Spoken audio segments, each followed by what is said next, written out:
దేవునికి మహిమ కలుగును గాక. చూడండి, మరి మనం ఇంచుమించు 9 వారాల నుంచి దేవుని యొక్క ధర్మశాస్త్రం నుంచి, అంటే దేవుడు యెహోవా మోషే ద్వారా మనకి అనుగ్రహించిన 10 ఆజ్ఞలను మనం ఒక్కొక్కటి మరి వింటూ వస్తున్నాం. మరి 9 ఆజ్ఞలను ఇప్పుడు వరకు ముగించాం. ఇప్పుడు 10 ఆజ్ఞలకు మనం వచ్చాం. ఒకసారి మొదటి నుండి తెలియజేస్తారా? మొదటి ఆజ్ఞ ఏంటి? నేను తప్ప వేరొక దేవుడు ఉండకూడదు. 2, విగ్రహం చేసుకోనకూడదు. ఓకే. 3, యెహోవా నామం వ్యర్థంగా ఉచ్చరింపకూడదు. 4, 6 దినములు కష్టపడి 7వ దినము దేవుని సన్నిధిలో ఉండాలి. 5, నీవు దీర్ఘాయువుడిగా ఉండినట్లుగా నీ తల్లిని తండ్రిని సన్మానించు. 6, నరహత్య చేయకూడదు. 7, వ్యభిచరింపకూడదు. 8, దొంగిలకూడదు. 9, నీ పొరుగు వారి మీద అబద్ధపు సాక్ష్యములు పలకకూడదు. ఈరోజు మరి 10వ ఆజ్ఞను మనం వినబోతున్నాం. చూడండి, నిర్గమకాండము ఒకసారి అందరూ తెరవండమ్మా. 17వ వచనం. నీ పొరుగు వారి ఇల్లు ఆశింపకూడదు. నీ పొరుగువాని భార్యనైనను, అతని దాసినైనను, అతని దాసినైనను, అతని ఎద్దునైనను, అతని గాడిదనైనను, నీ పొరుగువాని దగు దేనినైనను ఆశింపకూడదు అని చెప్పెను. పరిశుద్ధుడైన మా కన్న తండ్రి, ఈ వాక్యము, ఈ 10వ ఆజ్ఞను మరి మాకు ఇచ్చి, ఈ వాక్యము ద్వారా మీరు మాతో మాట్లాడి, ఈ వాక్యము ద్వారా తండ్రి మాట్లాడవలసిన విషయాలన్నీ మీరు సూటిగా నా బిడ్డలతో, నాతో, యూట్యూబ్లో చూస్తున్న ప్రతి ఒక్కరితో మీరు మాట్లాడి, ఎవరికి ఏ మాట అవసరంతో నాయనా ప్రతి ఒక్కరికి ఆ మాటను మీరు అందించి, ఈ 10వ ఆజ్ఞను ప్రభావం అందరికీ అర్థమయ్యే రీతిగా వివరించమని, ఈ వాక్యమును విత్తుతుండగా నీరని అంటిగట్టి ఫలించి అభివృద్ధి చేసి మహిమ పొందమని ప్రార్థించి వేడుకొనుచున్న మా కన్న తండ్రి, ఆమేన్. దేవునికి మహిమ కలుగును గాక. హల్లెలూయా. అయితే దేవుని యొక్క వాక్యం ఈ పూట మనతో కొన్ని విషయాలు మనం చక్కగా జ్ఞానం చేసుకుంటున్నాం. అయితే ఈ వాక్యాన్ని జ్ఞానం చేసుకునేటప్పుడు ఈ వాక్యములో అన్ని ఒకటిగా మనం వింటూ వచ్చాం. ఇక్కడ మాత్రం 17వ వచనంలో ఇక్కడ ఇంచుమించు 4-5 మాటలను ఇక్కడ చివరి ఆజ్ఞగా దేవుడు మనల్ని హెచ్చరిస్తూ ఉన్నాడు. ఏం చేస్తున్నాడు? హెచ్చరిస్తూ ఉన్నాడు. అంటే ఎందుకు హెచ్చరిస్తున్నాడంటే, ఒక మనిషి ఎలా బ్రతకాలో అలా బ్రతకటం కొరకు నువ్వు ఇలా బ్రతికితే ఒక క్రైస్తవుడిగా, ఇలా బ్రతికితే ఒక క్రైస్తవురాలుగా ఉంటావు అని తెలియచేయటానికి దేవుడు ఈ 17వ వచనంలో మొట్టమొదటిగా మాట్లాడిన మాట ఏంటో తెలుసా? ఏంటమ్మా? నీ పొరుగువాని ఇల్లుని ఆశింపకూడదు. ఏమండి, పొరుగువారి ఇల్లుని ఆశించటం అంటే ఏంటి? ఏమండి, పొరుగువారి ఇల్లుని ఆశించటం అంటే, పొరుగు అనేది ఆస్తి పాస్తుల మీద కొంతమందికి ఏముంటుందండి? ఆశలు ఉంటాయి కదా. ఇప్పుడు మా తాతల కాలంలోని, అది ఏ ఊరండి, మన చాగల్నాడు ఏరియాలో మా తాతలకి అప్పుడు ఇచ్చేవారు, భూములు ఇచ్చేవారు. మీకు తెలుసు లేదో, సాకళ్ళకి, కమ్మరి వారికి, కుమ్మరి వారికి, వీళ్ళందరికీ భూములు ఇచ్చేవారు. ఆ భూములు అప్పట్లో మా వీళ్ళు ఏం చేశారంటే అండి, అప్పట్లో బ్రతికిన బ్రతుకు ఎలాంటి బ్రతుకు మీకు తెలుసు. మన తాతల కాలంలో ఒక పూట తింటే 2వ పూట తినలేని బ్రతుకులు మన తాతలు బ్రతికారు వారు.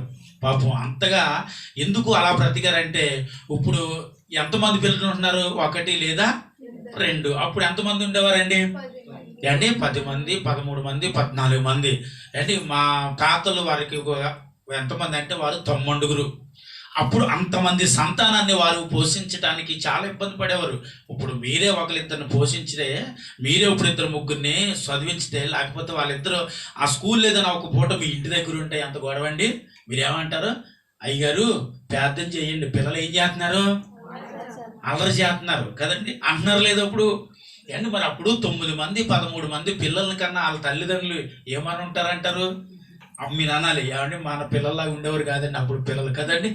అప్పుడు వాళ్ళ సైలెంట్గా ఉండేవారు. ఇప్పుడు వీళ్ళు ఎలా ఉంటున్నారు? వైలెంట్గా ఉంటున్నారు కదండి. ఇప్పటికి చాలా తేడా వచ్చినాయండి. అప్పుడు ఆ రోజుల్లో స్థలాలు ఇస్తే ఆ స్థలాలన్నీ మా తండ్రులు ఏం చేశారంటే, మా తాతలు అన్నీ అక్కడ విడిచిపెట్టి వచ్చేసారు. వచ్చేసిన తర్వాత కొన్ని రోజులు అయిన తర్వాత అంటే ఈ మధ్యకాలంలో ఒక 10-11 సంవత్సరాల క్రితం ఒక ఆయన, మా బాబాయ్ గారు అనమాట అండి, ఒక ఆయన నన్ను ఏమన్నారు తెలుసా, ఏమండి మనకి అప్పట్లో మనకి స్థలాలు ఉన్నాయి, మన తాతలు మన నాన్నలు వదిలేసి వచ్చేసారు, ఇప్పుడు మనం వెళ్ళి అది కోర్టుకి వేస్తే మనకు వస్తాయి, ఏం చేస్తే కోర్టుకి వేస్తాయి మనకు వస్తాయి అని అంటే, పాపం మనకు అలాంటి కార్యక్రమం ఏం చేయలేదులేండి. ఎందుకంటే విడిచిపెట్టి వచ్చిన దాన్ని ఎప్పుడు దేవుడు ఆశించొద్దన్నాడు. కాబట్టి ఇంక దేవుడు మహాకృప వాటి జోలికి మనం పోలే. అంటే చూడండి, ఒకసారి మీరు ఏదైనా సరే ఒకసారి ఎదుటి వారికి ఇచ్చినా విడిచిపెట్టినా దాని కొరకు ఎప్పుడు మనం ఆశింపకూడదు. ఏదైనా సరేనండి, ఏదైనా అంటే నీకు 2 అంగీలు ఉంటే దేవుడు ఏమన్నాడు, ఒక అంగీని ఇవ్వమన్నాడు. ఏదైనా నువ్వు తిరిగి ఇస్తే మళ్ళీ వారు తిరిగి ఇవ్వాలని ఎప్పుడు నువ్వు ఆశించకూడదు అని వాక్యం అంటుంది. కాబట్టి మనం ఎదుటి వారి ఆస్తుల మీద ఎప్పుడు మనం ఆశపడకూడదు. దేని మీద చెప్పాలండి, ఎదుటి వారి మీద. అంటే ఇల్లులు కావచ్చు, పొలాలు కావచ్చు, ఏదైనా నువ్వు ఎప్పుడో ఒకప్పుడు విడిచిపెట్టి వచ్చి ఉంటావు. ఎప్పుడో ఒకప్పుడు జమీందారుగా బ్రతుకుంటాం. ఎప్పుడో నేను జమీందారునండి, నేను అలా బ్రతికానండి, ఇలా బ్రతికానండి, అయితే అన్నీ నన్ను మోసం చేసి ఎవరో దొంగిలించారండి, వాటి కొరకు ఇప్పుడు నేను ఏదో చేద్దాం అనుకుంటున్నానండి, లేకపోతే నా బిడ్డలు ఏదో చేద్దాం అనుకుంటున్నారండి అన్న ఆలోచన ఈరోజు ఒక క్రైస్తవులుగా ఉన్న నీ జీవితంలోకి ఎప్పుడు రాకూడదు. హల్లెలూయా. అండి ఎందుకు రాకూడదు అంటే దేవుని వాక్యం మనకు తెలుసు. దేవుడి వాక్యం మనకి ఏం తెలుసు అంటే, ఇచ్చిన దానిని ఎప్పుడు మళ్ళీ ఆశించే గుణము నీకు ఉండకూడదని దేవుడు వాక్యం అంటుంది. కాబట్టి మనం ఏదైతే విడిచిపెట్టామో దాని కొరకు మరొకసారి ఏం చేయాలండి, ఆలోచింపకూడదు. అంటే అయ్యా మరి వారు అన్యాయం చేశారు, ఓకే వెరీ గుడ్, వారు అన్యాయం చేశారా నిన్ను, దేవుడు వాళ్ళు ఏమన్నా విడిచిపెడతాడంటే విడిచిపెట్టడు. ఎందుకంటే దేవుని బిడ్డల్ని దేవుడు అంటే తెలిసా, నీవు నా కనుబొమ్మతో నా కనుపాపతో సమానం అన్నాడు నిన్ను. హల్లెలూయా. ఇప్పుడు నీ కనుపాప అంటే ఎవరు కనుపాప? దేవుని కనుపాప అంట నువ్వు. అంటే దేవుని కనుపాపగా నిన్ను చూస్తున్నాడంటే ఎంతగా నిన్ను ప్రేమిస్తున్నాడండి. ఏమండి ఇప్పుడు ఈ వేలుంది, మనకి తెలియకుండా మన కంటికి టచ్ అయింది అనుకో, ఏమండి దానికి తెలియకుండానే అది ఏం చేస్తుంది చెప్పండి, మన కంటిని ఈ 2 రెప్పలు ఏం చేస్తాయి, కాపాడుతూ ఉంటాయి. చూడండి, ఎప్పుడు మనకి ఏదైనా దష్ట పడినా ఏది జరిగినా చూడండి మనకు తెలియకుండానే ఆ 2 దగ్గరికి వస్తాయి. ఎందుకని ఆ 2 మూవ్ అయ్యి ఒక ఏదైతే వచ్చిందో ఆ ప్రమాదమును దానికి తగలకుండా చెప్పండి కాపాడుతుంది. అందుకనే దేవుని బిడ్డగా పిలువబడుతున్న నీకు నాకు ఎటువంటి ప్రమాదం వచ్చినా, ఎటువంటి శోధన వచ్చినా, ఎటువంటి కష్టం వచ్చినా నీకు తగలకుండా కాపాడుటకు దేవుడు అంటున్నాడు, నీవు నా కనుపాపతో సమానము. హల్లెలూయా.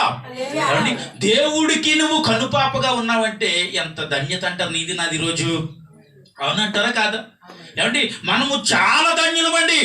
లోకంలో ఉన్న వారికంటే ఈరోజు మీరు నేను అంటే దేవుని సన్నిధిలో నిలవబడిన మనము ధన్యులమని దేవుడు వాక్యం అంటుంది. హల్లెలూయా. అంటే దేవుడు ఒక కనుపాప, మనం అయితే మన ఎలాగైతే మనల్ని కాపాడుతుందో దేవుడు నిన్ను కూడా అలాగే ప్రతి క్షణము కాపాడుతున్నాడు, ప్రతి క్షణము ఆదరిస్తున్నాడు, ప్రతి క్షణము నీ అవసరతలు తీర్చడానికి ఆయన ఎప్పుడు నీతో ఉంటూనే ఉన్నాడు. కానీ మనమేనండి ఏం చేస్తాం, గ్రహించలేము. దేవుడు మనతో ఉంటున్నాడని, దేవుడు మనల్ని కాపాడుతున్నాడని, దేవుడు అనేక మార్లు ఎన్నో కీడుల నుండి దోషాల నుండి మనల్ని తప్పిస్తున్నాడని మనం ఏం చేస్తాం తెలుసండి, గ్రహింపలేము. అందుకనే ఒక్కొక్కసారి నీ జీవితంలో శ్రమ వచ్చినప్పుడు అనుకుంటూ ఉంటావు, దేవుడు నాకే అన్యాయం చేస్తున్నాడా, దేవుడు నాకే ఈ బాధలు కలుగు చేస్తున్నాడా, లేకపోతే దేవుడు నా జీవితంలోనే ఇలాంటి దుఃఖమైన పరిస్థితుల్లో నన్ను నడిపిస్తున్నాడా అని ఒక్కొక్కసారి నువ్వు అనుకుంటాను. కారణం ఏంటో తెలుసా? ఎందుకు చెప్పండి, ఎందుకు నువ్వు అలా అనుకుంటున్నావు తెలుసా? దేవుడు నీకు తోడుగా లేడని, దేవుడు నీకు సహాయకుడిగా లేడని నువ్వు అనుకుంటున్న కారణాన్ని బట్టే ఈరోజు ఆ పరిస్థితిలో నువ్వు ఆలోచించి ఆ ఆలోచన నీ భక్తి జీవితాన్ని పాడు చేస్తూ ఉంది. హల్లెలూయా. అంటే ఏం చేస్తూ ఉంది, మన భక్తి జీవితాన్ని పాడు చేస్తూ ఉంది. అంటే దేవుడేమో తన కన్నుపాపగా నిన్ను ప్రేమిస్తున్నాడే, తన కనుపాపగా నిన్ను చూస్తున్నాడే, దేవుడు నీ అవసరతలన్నీ తీర్చి కాపాడుతున్న దేవుడికి నువ్వు కృతజ్ఞతగా బ్రతుకుతున్నావా, లేకపోతే పోగొట్టుకున్న వాటి కొరకు ఈరోజు ఏమైనా ప్రయాసపడుతున్నావా? పోగొట్టుకున్న వాటిని విడిచిపెట్టు. నీ జీవితంలో ఏదైతే నువ్వు పోగొట్టుకున్నావో వాటికంటే అధికమైన బహుమానం నా యేసయ్య ఇస్తాడు. హల్లెలూయా. నువ్వు జీవితంలో ఏది పోగొట్టుకున్నా కానీ వాటికంటే శ్రేష్టమైనది, ఉన్నతమైనది నా యేసయ్య నీకు ఇస్తాడు. కానీ నమ్మకం ఉంచుతున్నావు దేవుని పట్ల, పోతున్న వాటి పట్ల, లేకపోతే నమ్మకాన్ని ఉంచుతున్నవా వాటి పట్ల కాదు, కానీ నువ్వు నమ్ముకొని విడిచిపెట్టిన ఏది విడిచిపెట్టవండి. మనకి చూడండి, ఇప్పుడు వరకు నిజమని ప్రేమించిన వాటి అన్నిటినీ ఈరోజు విడిచిపెట్టి నిజమైన దానిని, ఏంటంటే నిజము, యేసు నిజమని నమ్ముతున్నాం కదా. హల్లెలూయా. నిజమైన దానిని నమ్మి ఈరోజు దానిని పట్టుకుని మనం ప్రయాసపడాలి. దాని నిమిత్తమనే మనం ప్రయాణం చేయాలి. దాని నిమిత్తమని మనం నిలవబడే వ్యక్తులుగా ఉండాలి. అలా నిలవబడి నువ్వు బ్రతికితే పోగొట్టుకున్న వాటికంటే ఏమన్నాడు దేవుడు, అధికమైనది నీకు ఇస్తాను. నువ్వు ఎలాంటి దీనత్వంలో ఉన్నా, నువ్వు ఎలాంటి పరిస్థితుల్లో ఉన్నా, కానీ ఎప్పుడు నీ పొరుగు వారి దేది నువ్వు ఆశించవద్దు అంటుంది. చెప్పండి, నీ పొరుగు వారి దేనిని చెప్పాలి, దేనిని ఆశించవద్దు. ఇదిగో ఇందులో నాకు వాటా ఉందండి, ఇంట్లోని మా తాతల కాలం నుంచి మేము ఉన్నాం, ఈ వాటా మాకు కావాలి ఈరోజు, ఇలాంటి మాటలు ఎందుకయ్యా అంటే, ఇగో ఎప్పుడైతే నువ్వు వద్దని విడిచిపెట్టేస్తావో వాటి జోలికి ఎప్పుడు నువ్వు పోకు. ఎప్పుడు అయ్యా దానికంటే నువ్వు మంచిది ఇస్తానని నీ వాక్యం నాతో అంటుంది, దానికంటే శ్రేష్టమైనది ఇస్తానని వాక్యం అంటుంది. కాబట్టి ఎందుకు ఇంకా విడిచిపెట్టిన వాటి కొరకు ఎతకాలి? కానీ అంటే మనం ఎప్పుడైతే మనం దేనిని విడిచిపెట్టినా, చెప్పండి, దేనిని విడిచిపెట్టినా అంటే చెప్పండి, దేనిని, భౌతికమైనది దేనిని నువ్వు విడిచిపెట్టినా మరొకసారి వాటిని ఆశించే వ్యక్తిగా ఉండకుండా ఉందవుగాక. ఆమేన్. చూడండి, ఇంకొక మాట చదవండి. తర్వాత ఏమంటుంది, నీ పొరుగువాని భార్యనైనను నీవు ఆశింపకూడదు. చూడండి, ఇప్పుడు ఈ రోజుల్లో చూసేది ఏంటయ్యా అంటే ఇదేనండి. అందుకే దేవుడు ఆ కాలంలోనే ఇలాంటి వారు ఉంటారని తెలుసుకుని దేవుడు ఏం చేశాడు, నీ పొరుగువారి భార్యను నీవు ఆశింపకూడదు. అంటే పొరుగువారి భార్యను ఆశించటం అంటే ఏంటిది అంటే, ఎదుటివారి భార్య పట్ల ఎందుకు నీకు ఆకర్షణ? అందుకని నరుడు ఒంటరిగా ఉండకూడదనే ప్రతి పురుషుడికి, ప్రతి స్త్రీని ఏం చేశాడండి, సిద్ధపాటు చేశాడు. ఎవరిని ఒంటరిగా విడిచిపెట్టలేదు. వాక్యం కూడా ఏమంటుంది అక్కడ అంటే, నరుడు ఒంటరిగా ఉండుట మంచిది కాదు అని దేవుడికి తెలిసింది. కాబట్టి ప్రతి స్త్రీ కొరకు, ప్రతి పురుషుడు కొరకు ప్రతి స్త్రీని దేవుడు స్థిరపరిచాడు కదా. మరి ఎందుకు పొరుగువారి భార్య పట్ల నీ ఆలోచన ఎందుకు? పొరుగువారి ఈ రోజులు ఎలా ఉన్నారో తెలుసా అండి? ఏమండి, భర్త ఉంటున్నాడు కానీ వేరొక పురుషుడు కావాలి స్త్రీకి. ఏమండి, భార్య ఉంటుంది కానీ ఈ పురుషుడికి వేరే ఒక స్త్రీ. చూడండి, ఎంత కామ క్రోధ లోభ మత మాత్సర్యములు ఈరోజు మనుషులను పాడు చేస్తా ఉన్నాయి తెలుసా మీకు? ఏమండి, ఎదుటి వారిని ఎందుకు నువ్వు ఆశిస్తున్నావు? ఎదుటి ఒక స్త్రీని కానీ ఒక పురుషుడిని కానీ నువ్వు ఆశిస్తే పాపము అని ఇక్కడ బైబిల్లో రాయబడి ఉంది. మరి ఈరోజు ఆ పాపాన్ని నువ్వు గ్రహిస్తున్నావా? లేదు, గ్రహించట్లేదు. ఎలా ఉంటున్నామయ్యా మనం అంటే, ఆకర్షణతో మనము, చెప్పండి, ఆకర్షింపబడుతున్నారు. ఏంటిది ఆకర్షింపబడటం అంటే? దేనిని చూస్తే దాన్ని ఆకర్షించబడిపోతారండి కొంతమంది.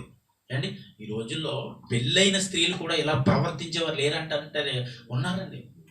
ఇలాగా అనేక స్త్రీలు ఉన్నారు, అనేక పురుషులు కూడా.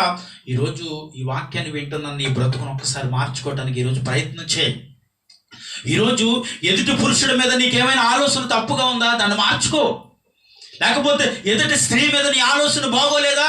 దానిని నువ్వు మార్చుకో. అంటే నువ్వు లోకములో బ్రతికినంత చేపు వాటిని నువ్వు మార్చలేవి అన్నట్టున్నాయి. చెప్పాలి, లోకములో నువ్వు జీవిస్తున్నంత వరకు నీ ఆలోచన అన్నట్టు మారదు, నీ బ్రతుకు ఎప్పుడు మారదు, నీ స్థితి ఎప్పుడు మారదు. ఎప్పుడు నీ స్థితి మారుతుంది, ఎప్పుడు నీ బ్రతుకు మారుతుంది అంటే యేసును అంగీకరించిన క్షణములో మారుతుంది. హల్లెలూయా. అండి, ఈరోజు తల్లి లేదు, లేకపోతే కొడుకు లేడు కదండి, లేకపోతే అత్త లేదు, లేకపోతే కోడలు లేదు, లేకపోతే ఇంకా మరదలు లేదు, లేకపోతే వరసవాయ సంబంధం లేదండి. ఈ రోజుల్లో వరసవాయ సంబంధము లేని స్థితి బ్రతుకులు ఈరోజు చాలా జీవితాల్లో మనం చూస్తూ ఉన్నాం. అయ్యా, ఎందుకయ్యా వీరు ఇలా బ్రతుకుతున్నారని వాక్యం అడిగితే, ఎందుకయ్యా వీరు ఇలా జీవిస్తున్నారని వాక్యం అడిగితే, వారి కంటి చూపుతో చేయబడుతున్న ఆకర్షణ వారి జీవితాన్ని మార్చుతుందంటుంది. వారి కంటి చూపుతో చేయబడుతున్న పాపము వారి బ్రతుకును మార్చుతుందా? ఏమండి, వారి స్థితిని మార్చుతుందా? యేసు గాని నీ జీవితంలోకి వస్తే నీ బ్రతుకు మారుతుందని వాక్యం అంటుంది, నీ స్థితి మారుతుందని వాక్యం అంటుంది. ఇదిగో ఇలాంటి పాపముకు ఎన్నడూ నువ్వు చోటు ఇవ్వని వ్యక్తిగా నువ్వు బ్రతుకుతావని వాక్యం అంటుంది. అంటే ఎదుటి స్త్రీ కొరకు కానీ, లేకపోతే ఎదుటి ఉన్న పురుషుని కొరకు కానీ నువ్వు ఆకర్షితురాలుగా ఏమైనా మారిపోతే జాగ్రత్త, దేవుడు నిన్ను గద్దిస్తున్నాడు. అయ్యా ఎలా నువ్వు గద్దిస్తున్నావు? ఇశ్రాయేలుని ఆ రోజు సీనాయి పర్వతం మీద ఇచ్చిన మీరు ఆ 10 ఆజ్ఞల్లో ఒక ఆజ్ఞ ద్వారా ఈరోజు నువ్వు గద్దిస్తున్నావా? అవును, ఈరోజు ఆ గద్దింపు, ఆ మాటలు వారి జీవితాలు, వారి బ్రతుకులు మారటానికి ఉపయోగకరంగా ఉన్నాయా అంటే అయ్యా ఉన్నది. ఎలాగున్నది? ఆ వాక్యమును విన్న వారి జీవితంలోనే ఆ ఉపయోగం ఉన్నది. హల్లెలూయా. అయ్యా ఎవరి జీవితంలో అయితే ఆ వాక్యమును వింటున్నారో, ఎవరి జీవితంలో అయితే ఆ వాక్యానుసారంగా వారు జీవిస్తున్నారో వారంట ఆ బ్రతుకును మార్చుకునే అవకాశం ఉందని వాక్యం అంటుంది. చూడండి, కంటి చూపు ఎంత ప్రమాదంలోనికి ఒక మనిషిని నడిపిస్తూ ఉందో చూడండి. అంటే తన హృదయ ఆలోచన మారిపోయింది. అందుకనే ఎదుటి స్త్రీని ఏం చేస్తున్నాడు? మోహపు చూపులతో చూస్తున్నాడు. ఎదుటి పురుషుడును నీవు ఏం చేస్తున్నావు? మోహపు చూపులతో నువ్వు చూస్తున్నావు. అందుకే పొనిగివారి భార్యను నీవు ఆశింపకూడదని ఇక్కడ వాక్యంలో రాయబడింది. ప్రియదేవుని బిడ్డలారా, అంతే ఎదుటి వారిని ఎప్పుడు ఆశిస్తున్నావు నువ్వు? ఎదుటి వారిని అసలు ఎందుకు నువ్వు ఆశిస్తున్నావు అంటే నీ ఆలోచన పాడైపోయింది కదండి. నీ ఆలోచన ఎప్పుడైతే పాడైపోయిందో ఎదుటి వారిని చూసేటప్పుడు ఏదో తెలియని ప్రేమ, నిజంగా ప్రేమ అంటారు ఇది కాదు, ఏదో తెలియని తన జీవితాన్ని పాడు చేసే ఒక ఆకర్షితమైన ఆలోచన ఆ జీవితానికి ఎప్పుడైతే వచ్చిందో వారి జీవితానికి ఏమొచ్చింది? ఇప్పుడు పాపం వచ్చింది. ఏమన్నా అంతే కదా. ఎదుటివారి భార్యను నీవు ఆశింపకూడదు అన్న మాట ఇక్కడ ఎక్కడ రాయబడింది చెప్పండి అమ్మ, చెప్పండి. నిర్గమకాండము 20వ అధ్యాయము 17వ వచనంలో రాయబడి ఉంది. మరి దావీదు ఎక్కడ స్త్రీతో పాపం చేశాడని రాయబడి ఉంది అండి. ఎందుకు మరి అంటే సమూయేలు ఎప్పుడు వచ్చింది అంటే ఈ ఆదికాండం నిర్గమకాండం అయిపోయిన తర్వాత, ధర్మశాస్త్రము రాయబడిన తర్వాత, అంటే ఈరోజు ఆ ధర్మశాస్త్రమును మీరాడు ఎవరు? దావీదు ధర్మశాస్త్రమును వేరటానికి కారణం ఏంటంటే తన కంటి చూపు, తన హృదయ ఆలోచన అంతటిని మార్చివేసింది. అందుకనే నువ్వు కంటి చూపుతో నువ్వు చూసేవి చెప్పండి అపవిత్రత ఏదైనా నీ జీవితంలో కనిపిస్తే ప్రభుని అడగాల, అయ్యా నా కంటితో నేను చూస్తే నీ అపవిత్రత నా నుండి కొట్టివేయబడును గాక. ఆమేన్. ఎప్పుడన్నా అన్నారా? పాపం చూసేటప్పుడు చాలా మంది జీవితంలో పాపం ఒక్కసారి చూస్తే అది తప్పు కాదని మరొకసారి చూస్తే అదే తప్పు. దావీదు ఒకసారి చూసి తలదిప్పుకుని ఉంటాడు, కానీ మరొకసారి చూసుంటాడు. అందుకే దావీదు తన జీవితంలో చెప్పాలి పాపము చేయబడిన వాడిగా కనిపిస్తూ ఉన్నాడు. ఒక వ్యక్తి పాపము చేయటానికి కారణం ఏంటంటే చెప్పండి ఆ హృదయ ఆలోచనని మార్చుకోకపోవటమే. దావీదు మార్చుకోకుండా ఏం చేశాడు అంటే ఆ పాపానికి వరకు ఒక మనిషిని చంపే వరకు దావీదు వెళ్ళిపోయాడని వాక్యం అంటుంది. హల్లెలూయా. ఈరోజు ఆ పాపము ఏంటయ్యా? ఆ పాపము నీ జీవితంలోనికి ఎందుకు వచ్చిందయ్యా అంటే వాక్యమును నువ్వు విడిచిపెట్టావు కాబట్టి. ఏం చేసాం? దావీదు వాక్యాన్ని విన్నాడు, వినలేదంటారా? దావీదుకి ధర్మశాస్త్రము తెలియదంటారా? దావీదుకి ధర్మశాస్త్రము తెలుసు, కానీ ధర్మశాస్త్రమును తెలిసిన దావీదే ధర్మశాస్త్రానికి విరుద్ధంగా చెప్పనండి మారిపోయాడు. ధర్మశాస్త్రములకు విరుద్ధంగా తన ప్రవర్తన మార్చుకున్నాడు. దేవుని చేత చెప్పండి గద్దింపబడ్డాడు. హల్లెలూయా.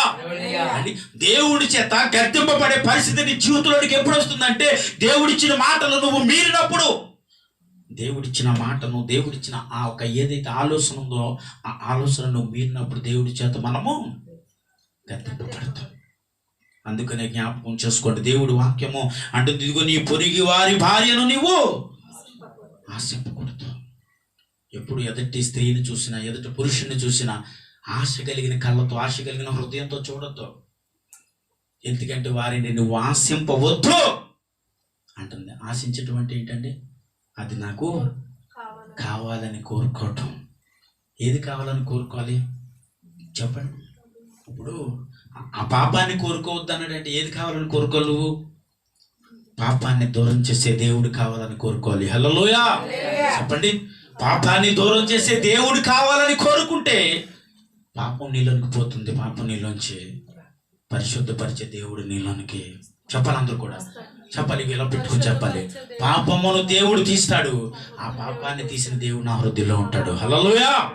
ఏమండి, ఆ పాపాన్ని తీసే దేవుని హృదయంలో ఉంటే ఆ పాపం నీ జీవితానికి ఎప్పుడు రాకుండానట్లుగా నీవు పవిత్రురాలుగా పవిత్రంగా కాపాడుకుంటాను. నేను ఇందాక ఒక మాట చెప్పాను, ఏంటి?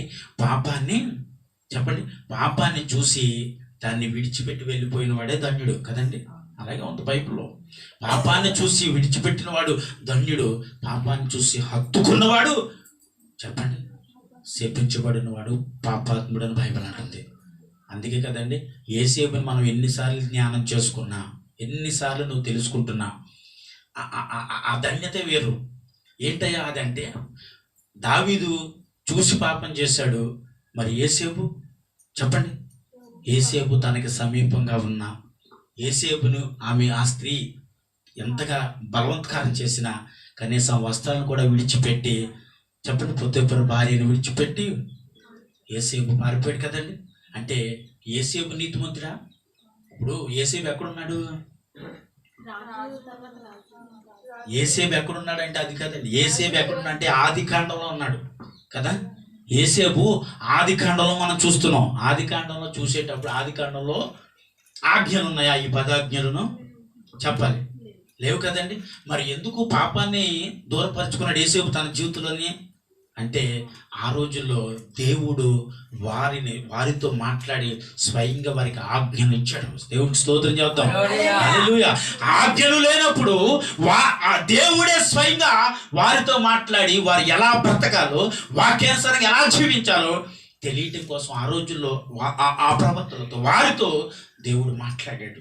కానీ ఆ మాటకు లోబడ్డాడు యోసేపు, కానీ ఇక్కడ వాక్యానికి లోబడలేదు దావీదు. అవునంటారు అండి. ధర్మశాస్త్రమును దూరం చేసుకున్నాడు దావీదు, ధర్మశాస్త్రం లేకపోయినా దేవుని మాటకు కట్టుబడ్డాడు యోసేపు. అయ్యా ఎవరు గొప్పవారయ్యా అంటే అంటున్నా నేను, యోసేపు గొప్పవాడయ్యా. యోసేపు మాటకి కట్టుబడ్డాడు. దేనికి కట్టుబడ్డాడండి? యోసేపు మాటకు కట్టుబడ్డాడు. దావీదు వాక్యాన్ని కూడా కట్టుబడలే, వాక్యాన్ని కూడా విలువివ్వలే, వాక్యమునకు విరుద్ధమయ్యాడు. ఎవరు? దావీదు. వాక్యానికి వ్యతిరేకంగా మారాడు దావీదు. కానీ దేవుని మాటకు కట్టుబడ్డా యేసేపు గొప్పవాడు. ఈరోజు దేవుని మాటకు కట్టుబడి బ్రతికే వ్యక్తిగా ఉండు. ఈరోజు దేవుని మాటకు కట్టుబడి బ్రతికే వ్యక్తిగా నీవు ఉంటే నీవే ధన్యుడివి. హల్లెలూయా, హల్లెలూయా. ఏమండి, దేవుని మాటకు మనం కట్టుబడాలా, ధర్మశాస్త్రం కట్టుబడాలా అంటే చెప్పండి దేనికి కట్టుబడాలి? అయితే దేవుని మాటకు నువ్వు కట్టుబడు. అలా కట్టుబడ్డ మనిషి అయితే ధర్మశాస్త్రం అనుసరించిన వ్యక్తివే. దేవుని మాట వినే వ్యక్తి చెప్పాలండి, దేవుని మాట వినే వ్యక్తి తనను తాను పవిత్రపరచుకుంటాడు అంటాను. హల్లెలూయా కదండి. యేసేపు మాట విన్నాడు, తను పవిత్రంగా కాపాడుకున్నాడు. దేవునికి విరుద్ధమైనది, దేవునికి వ్యతిరేకమైనది ఏ పాపము నా చేతులకు రానికుండా నన్ను నేను కాపాడుకుంటాను అన్నాడు, తీర్మానం చేసుకున్నాడు. ఆ తీర్మానానికి లోబడి యేసేపు బ్రతికాడు. కానీ దావీదు అలా బ్రతకలేదు కదా, దావీదు అలా జీవించలేదు. పొరుగు వారి మీద ఆశపడ్డాడు, తన జీవితాన్ని యేసేపు పాడు చేసుకున్నాడు. అందుకే అంటాను, ఎదుటి వారి పట్ల ఎవరమ్మా? దావీదే పాడు చేసుకున్నాడు కదమ్మా, యేసేపు కాదు. యేసేపు కట్టుకున్నాడు, దావీదు పాడు చేసుకున్నాడు. ఎందుకో తెలుసా? మాటకు లోబడలేదు, మాటకు విధేయత చూపలేదు, కనీసం దేవుని ధర్మశాస్త్రమును కూడా విడిచిపెట్టాడు. ఈరోజు దేవుని మాటకు నేనేం చేయాలంటే కట్టుబడాలి. దేవుని మాటకు నువ్వు విలువిచ్చే వ్యక్తిగా ఉండాలి. మనకి ఇదే కావాలండి. ఏం కావాలి? దేవుని మాటకు విలువిచ్చే వ్యక్తిగా బ్రతకాలి. చాలామంది దేవుని మాటకు విలువ, దేవుని మాటకి వెళ్ళండి బోధిస్తున్న సేవకుడి మాటకు కూడా విలువ ఉండదు. అంత అరిచి మొత్తుకుని దేవుని సేవకుడు ఎంత వాక్యాన్ని బోధించినా ఆ విన్న తర్వాత ఆ క్షణంలోనే వారు మర్చిపోతూ ఉంటారు. కానీ దేవుని మాటను నువ్వేం చేయాలంటే విధేయత కలిగి ఆ వాక్యానికి నువ్వు లోబడి బ్రతికితే మరొక జీవితంలో అంటే నీ జీవితంలో అంతకు మించిన ధన్యత మరొకటి లేదు అని నేను తెలియజేస్తున్నాను. చూడండి ఇంకొక మాట చదువమ్మా. హల్లెలూయా. అతని దాసుడినైనను అతని దాసినైనను అతని ఎద్దునైనను గాడిదనైనను నీ పొరుగు వారియగు. ఆగమ్మ చాలు, దేవునికి స్తోత్రం చేద్దాం. హల్లెలూయా. ఏమండి, అతడు దాసుడినైనను దాసినైనను ఎద్దునైనను గాడిదలైనను నువ్వేం చేయకూడదంట? ఆశింపకూడదు. దేనినా చెప్పండి, దాసినైనా దాసుడాలనైనా ఏమండి ఎద్దునైనను ఏమంటారు తెలుసా? నీకు జీతం ఎంత ఇస్తుందండి మీ ఓనరు? 10,000 ఇస్తాను, నా దగ్గరికి వచ్చే 15,000 ఇస్తాను. ఏంటిది అండి? ఎదుటి వారిని అంటే పాడి చేయటం అంటారు. ఇప్పుడు నీకు వచ్చిన జీతంలోనే నువ్వు నమ్మకస్తురాలుగా నీ యజమాని దగ్గర పనిచేయి. నీకు ఎంత జీతం వస్తుందో అంతలోనే నువ్వు సమృద్ధిగా ప్రయాసపడు, దానికి మించిన ప్రతిఫలం దేవుడు ఇస్తాడు. హల్లెలూయా. ఏమండి? ఆశించకండి. దేనిని నువ్వు ఆశిస్తున్నావు అంటే ఇదిగో అక్కడ 15,000 ఇస్తానడా అని దాన్ని నువ్వు ఆశించొద్దు. ఏమండి? నీకు ఇస్తున్న దాంట్లో నీకు నమ్మకంగా ఉన్నానని నీకు అనిపిస్తే నమ్మకంగా పనిచేయి. ఆమేన్. ఏమండి? నీ విషయంలో నీ ఒక యజమాని నేను ఏమైనా మోసపుచ్చితే నువ్వు వేరే గుడ్ అన్నది అంటే దేవునికి స్తోత్రం చెల్లించుకో. నీ యజమాని పని నా దేవుడు చూసుకుంటాడు. హల్లెలూయా. ఏమండి? కానీ ఎప్పుడు దేనిని ఆశించకూడదంటే దాని నిమిత్తమును ఎప్పుడు నువ్వు ఆశించే వ్యక్తిగా నీవు. అండి ఇంకో మాట ఏంటి? ఎద్దునైనను గాడిదలైనను నువ్వేం చేయకూడదు అండి. ఆశించాడా లేడా? ఇప్పుడమ్మా మొదటి సమూయేలు ఒకసారి తీయండి. మొదటి సమూయేలు 15వ అధ్యాయము ఒకసారి 15వ అధ్యాయము 3వ వచనంలో దేవుడు సమూయేలుతో సౌలుతో ఏం మాట్లాడుతున్నాడు మొట్టమొదటిగా మనం వినాలి ఇక్కడ.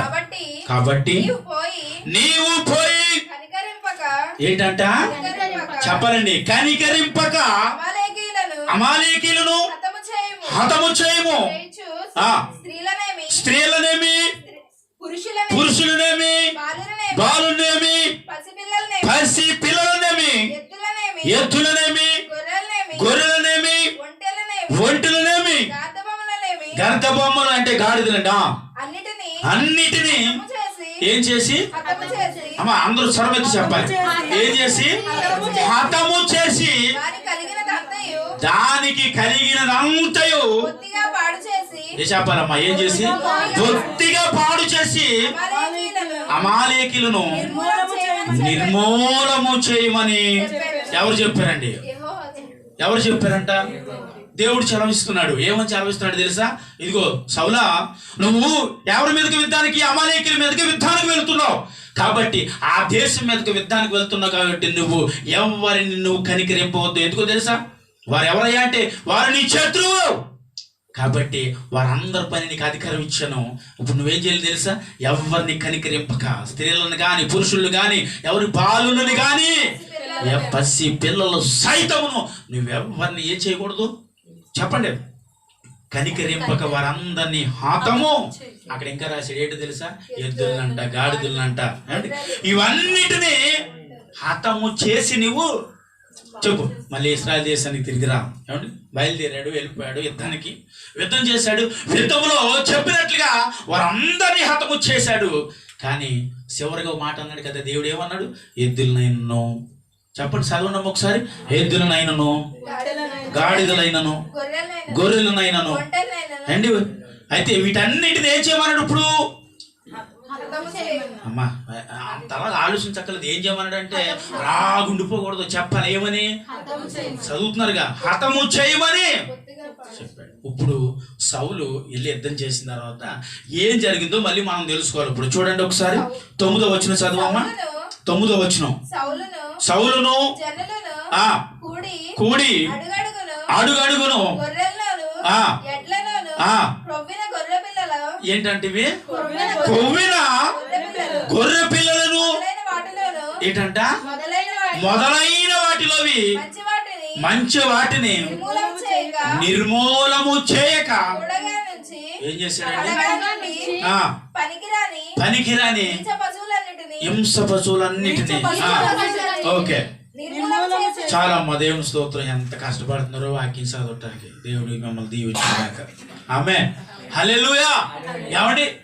ఇప్పుడు ఏం చేశాడంటే ఇక్కడ కొవ్విన వాటిని కొన్ని ఏం చేశాడు అంటే కేటాయించాడు. పనికిరాని వాటిని కొన్ని ఉన్నాయి, వాటిని నిర్మూలపరిచాడు. బాగున్నాయి, శ్రేష్టంగా ఉన్నవి, కొవ్వుని బాగున్నాయి కదా అని ఏం చేశాడు? ఇప్పుడు వీటిని హతము చేయక వాటిని వెంట తెచ్చుకున్నాడు. ఇప్పుడు దేవుడు ఏమన్నాడు తెలుసా? ఏమన్నాడు చెప్పండి. ఇక్కడ నువ్వు అమాలేకీలతో యుద్ధం చేయడానికి వెళ్తున్నావు కాబట్టి అక్కడ ఉన్నవన్నీ ఏది నువ్వు కనికరింపక వాటన్నిటిని నిర్మూలపరిచిరా అన్నాడు.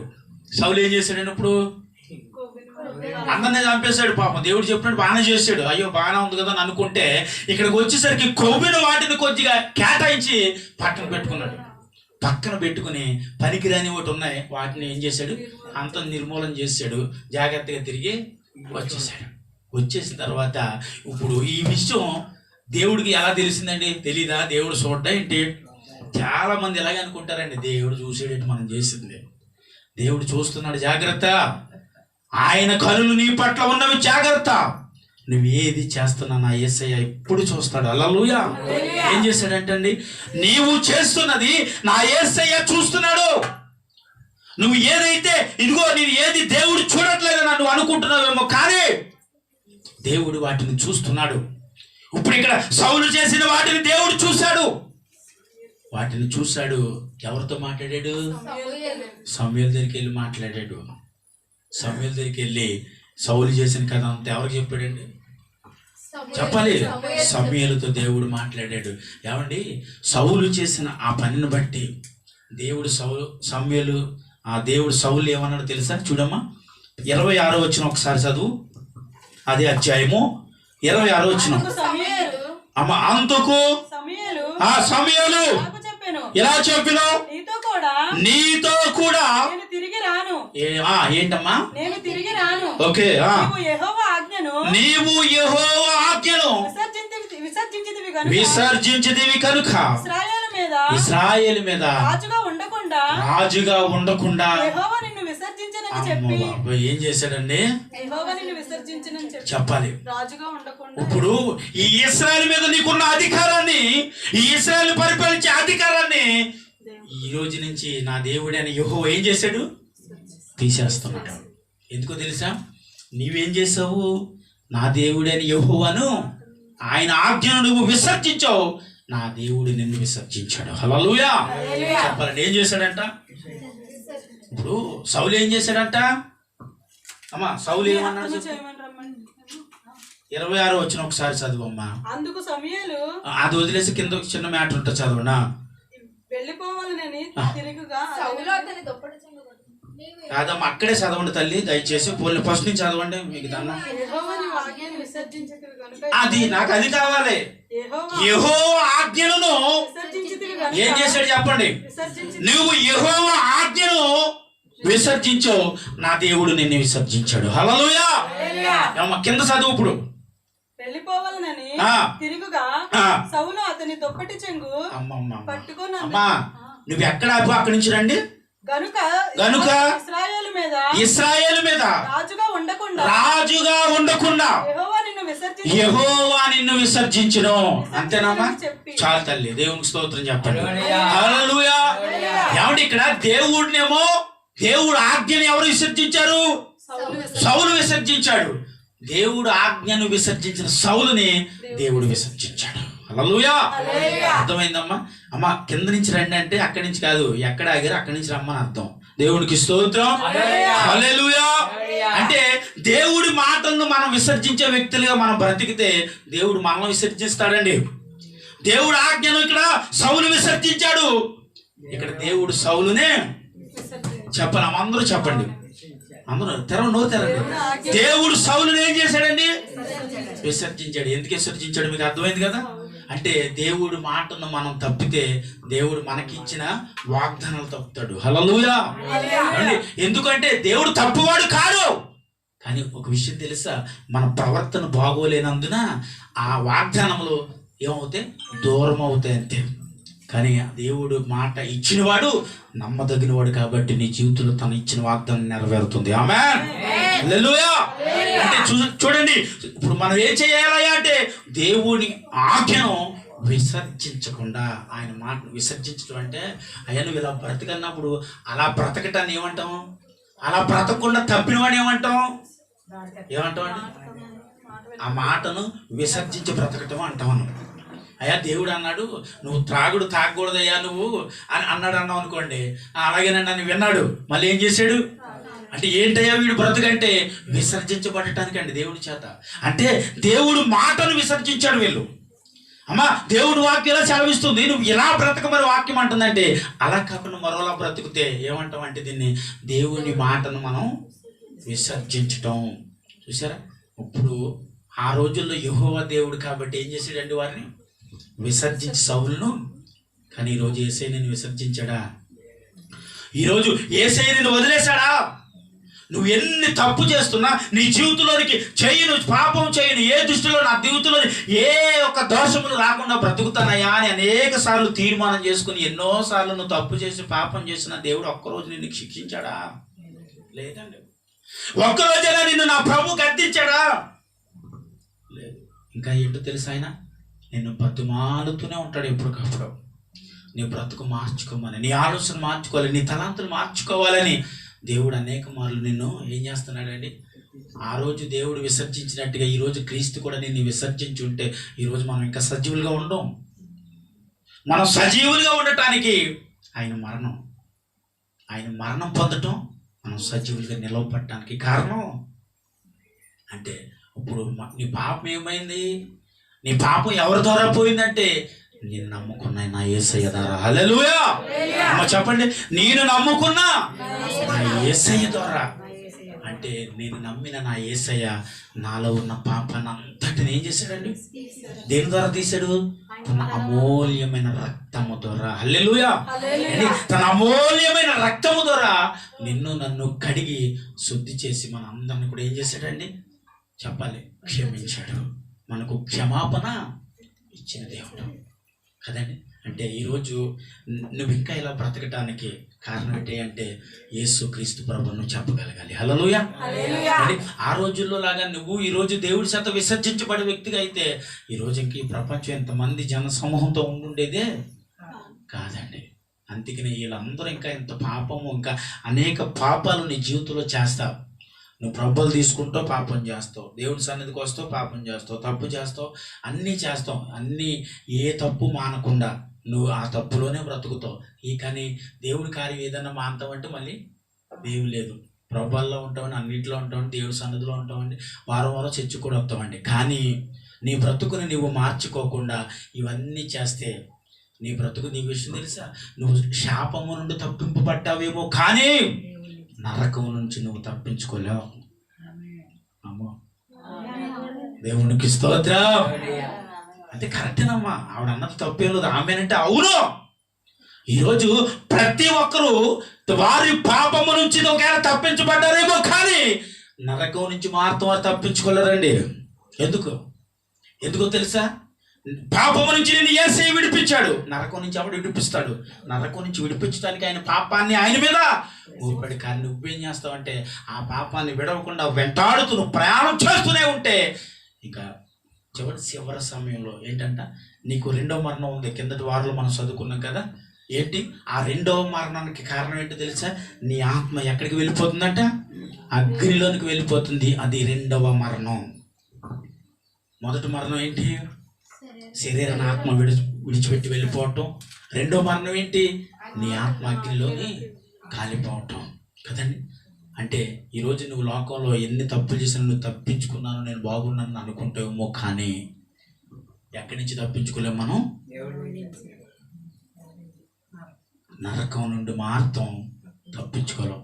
ఇది ఎప్పుడు జరుగుతుంది అంటే చెప్పండి, చివరి సమయంలో మన ప్రాణాలు విడిచిన తర్వాత అప్పుడు అనుకుంటాం. ఇంక నీకు తెలీదు మనం చచ్చిపోతాం, నీకు తెలియదు మనం చనిపోయిన తర్వాత అప్పుడు తెలుస్తూ ఉంది. దానికి ఏం తెలుస్తూ ఉంది? అది పడే వేదన, ఆ వేదన అప్పుడు తెలుస్తూ ఉంది. అక్కడి నుంచి ఇంక నేను తప్పించితే ఎవరు చెప్పాలి? నువ్వు బ్రతికినంత వరకు కూడా ఏం చేయబడుతుందండి? చెప్పాలి, ఈ భూమి మీద నువ్వు బ్రతికినంత వరకు ఏ పాపాన్ని ముట్టుకోకుండా అంటుకోకుండా బ్రతికే వ్యక్తిగా ఉంటే చెప్పండి, ఎక్కడికి వెళ్తావు? ఇప్పుడు నిత్య నరకానికా లేకపోతే స్వర్గానికా? వెళ్ళటానికి ప్రయాసపడండి. నరక ప్రయాస మార్గం వద్దు. ప్రతి ఒక్కరూ తెలుసుకునే వాక్యాన్ని విని విసర్జించకుండా వాక్యాన్ని నేను నీ జీవితంలోనే ఏం చేయాలంట? ఇలా బ్రతికితే నువ్వేమవుతావు అంటుంది. చూడండి, ఇంకొక మాట చదవండి అమ్మ. అక్కడ నీ పొరుగు వారి మీద ఏంటమ్మా? నీ పొరుగు వారిది ఏది నీవు ఏం చేయకూడదు అంటండి. నీ పొరుగు వారిది ఏది నువ్వు ఆశింపవద్దు. ఆశించాడు. ఎవరు ఆశించాడు చెప్పండి? గెహాజీ ఆశించాడు పాపం కదండి. గెహాజీ ఏం చేశాడు? ఇదిగో నా దాసునికి వీటిని తీసుకోవడానికి మనసు లేదు కానీ నేను వాటిని తీసుకుంటానని పరిగెత్తుకుని వెళ్ళాడు. దానిని ఆశించాడు. ఏవాడండి? తరతరాలు పోకుండానట్లుగా తన జీవితంలో భయంకరమైన కుష్టి రోగమును ఆస్తులుగా సంపాదించుకున్నాడు. అండి పొరుగు వారిని ఏది నువ్వేం చేయకూడదంట, ఆశింపకూడదు. ఆ ఆశింపే గుణం నీలోనికి. ఇప్పుడు నాబోతు తోటని ఆశించాడు. ఆశించి ఏం చేశాడండి? ఒక నీతిమంతుడు ప్రాణాన్నే తీసివేశారు. కిందటి వారంలో మనం దాన్ని జ్ఞానం చేసుకున్నాం. ఆ నాబోతుకి ఉన్న ఆ ద్రాక్ష తోట మీద ఏం చేశాడంటే ఆశపడ్డాడు. పాపం ఆయన అంటాడు, ఇది నా పిత్రార్జితమయ్యా, ఇది నేను ఎవరికి ఇవ్వను, ఇది నా పితరుల కాలము నుండి నేను దీన్ని ఫలించుకుంటుంది, అంటే దీన్ని నేను బాగు చేసుకుంటే దీన్ని నేను చేసుకుంటున్నాను, దీని మీద నేను బ్రతుకుతున్నాను అన్న నాబోతుని ఏం చేశాడండి? ఆ తోట కొరకు ఆశపడి తన ప్రాణాలనే తీసేశారు. ఈరోజు అంతేనండి. ప్రతి దేని మీదైనా నువ్వు ఆశించినప్పుడు అది నువ్వు ఎంతవరకు వెళ్ళిపోతున్నావు అంటే ఎదుటి వారు ప్రాణం తీయటానికి కూడా లెక్క చేయని మనుషులు ఉన్నారు ఈరోజు. అందుకని మనం ఇలా బ్రతకూడదని దేవుడు ఇక్కడ అంటున్నాడు, ఎదుటి వారిది ఏది నువ్వు ఆశించొద్దో, ఎదుటి వారిది దేనిని నువ్వు ఆశించకుండా నువ్వు బ్రతకాలి. ఏదైనా ఆశించావంటే ఒక్కటేనండి. ఏం ఆశిందని చెప్పండి మనం అందరం కలిసి? పరలోక రాజ్యాన్ని ఆశిందాం. దేవుడికి స్తోత్రం చెప్తాం. పరలోక రాజ్యము కొరకు మాత్రం ఆశపడంతే, దాని కొరకు ప్రయాసపడంతే. కానీ ఈ లోకంలో ఉన్న దేని మీద నీకు నాకు ఆశపడటానికి హక్కు లేదు, అర్హత కూడా లేదు నీకు నాకు. ఎందుకంటున్నారయ్యా ఈ మాట అంటే చెప్తూ దేవుడు వాకేంటంట, నీవు నేను ఈ భూమి మీద యాత్రికునిగా ప్రయాణం చేస్తున్నావు. యాత్రికునిగా యాత్రికురాలుగా నువ్వు ప్రయాణం చేస్తున్నప్పుడు నువ్వు ఎంతవరకు నువ్వు ప్రయాణం చేస్తావు అంతవరకు నీ ప్రయాణం చేయటం మన గమ్యానికి. మన గమ్యం ఇది కాదండి. నీ గమ్యం నువ్వు ప్రతి ఒక్కరు అంటారు, నా గమ్యం ఏంటో తెలుసా అండి? సాఫ్ట్వేర్ అండి. నా గమ్యం ఏంటో తెలుసా అండి? ఏంటి? ఐపీఎస్ అండి, ఐఏఎస్ అండి. ఈ కాదు నీ గమ్యము.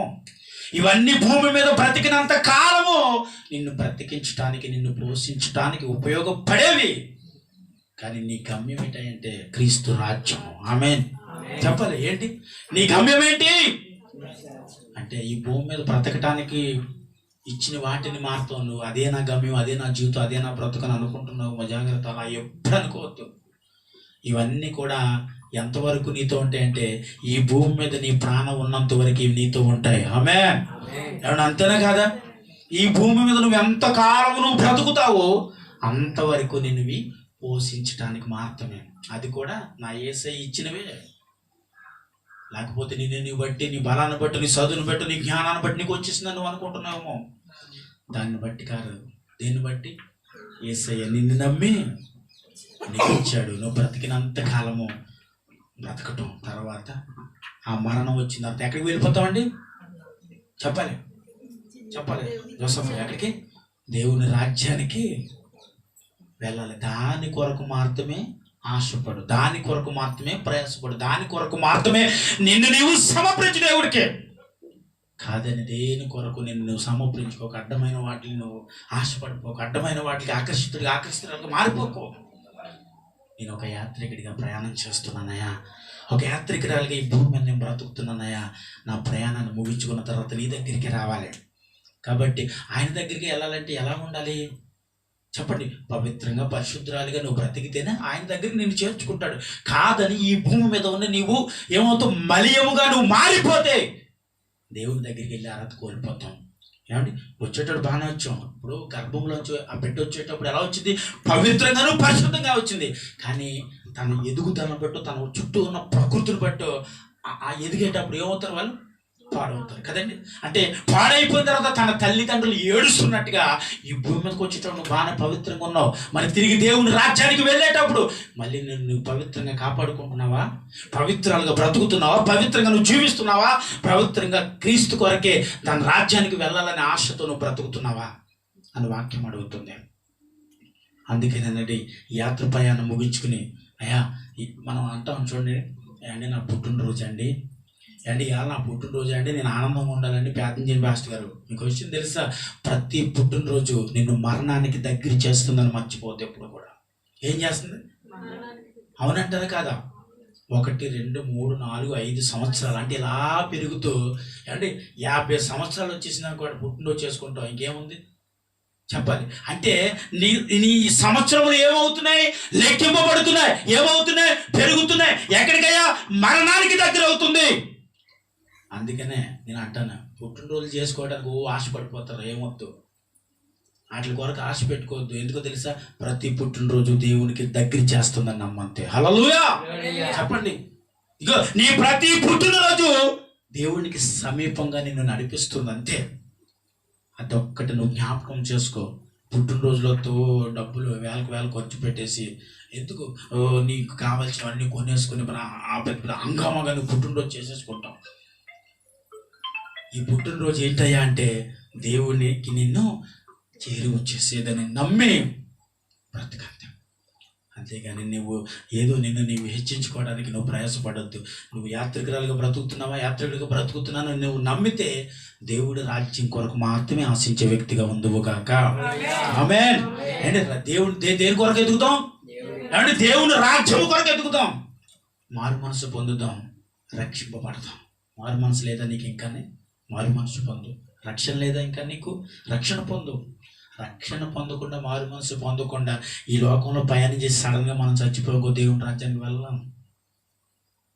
అయ్యా నేను ఎన్నోసార్లు వాక్యం విన్నావు, నీ బ్రతుకును మార్చుకోలేదే. నీ బ్రతుకును మార్చుకోవటం అంటే నమ్మి చెప్పండి, మారు మనసు పొంది చెప్పండి, బాప్తీసము పొందమని అండి. పేతురు గారు ఏం చెప్తున్నారు? అది నమ్మండి, బాప్తీసం పొందండి, దేవుని రాజ్యానికి. ఆ ఒక్క మాట వినంట అక్కడ 3,000 మంది రక్షింపబడ్డారంటండి పేతురు చెప్తుంటేనే. హల్లెలూయా. ఏం చేశారంటండి?